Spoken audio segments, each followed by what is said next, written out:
प्रिय श्रोताओं, पिछले भाग में आपने सुना कि कैसे भगीरथ की तपस्या और माँ गंगा के अवतरण से राजा सगर के 60,000 पुत्रों का उद्धार हुआ। अब हम कहानी के अंतिम चरण में पहुंच गए हैं।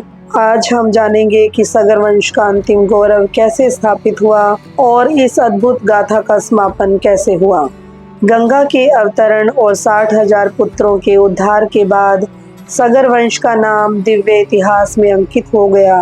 राजा सगर के वंशज अब न केवल शक्तिशाली थे बल्कि धर्मनिष्ठ और न्यायप्रिय भी बने। भगीरथ ने अपने पितरों और पूर्वजों की सेवा और सम्मान में जीवन समर्पित कर दिया।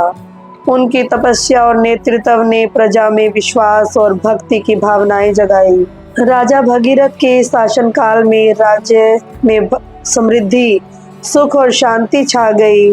गंगा का पवित्र जल कृषि, पेयजल और जीवन के सभी क्षेत्रों में वरदान बन गया। राजा और प्रजा दोनों ने इसे देवता के समान मानकर पूजा और सेवा की। सगर वंश का संदेश। सगर वंश की इस गाथा से यह स्पष्ट होता है कि अहंकार और अधैर्य विनाश का कारण बन सकते हैं। तपस्या, संकल्प और भक्ति जीवन में सर्वोच्च सफलता दिलाती है। पूर्वजों का सम्मान और उनके लिए किए गए कर्म हमें गौरव और स्थायित्व देते हैं।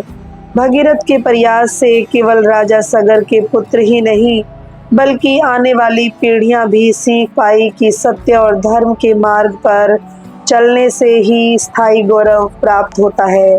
सगर वंश की इस अद्भुत गाथा ने भारतीय इतिहास और संस्कृति में अमिट छाप छोड़ी। गंगा का प्रवाह आज भी हमारे जीवन में उसी प्रेरणा और शक्ति का प्रतीक है।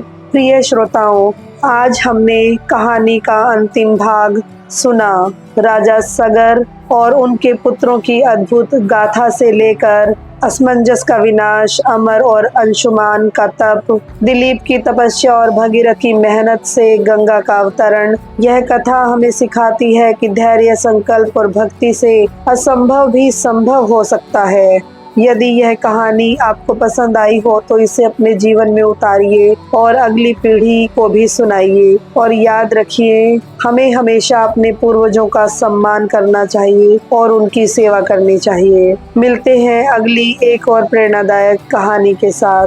तब तक सुनते रहिए ऑडियो कहानी बाय संयोगिता। धन्यवाद।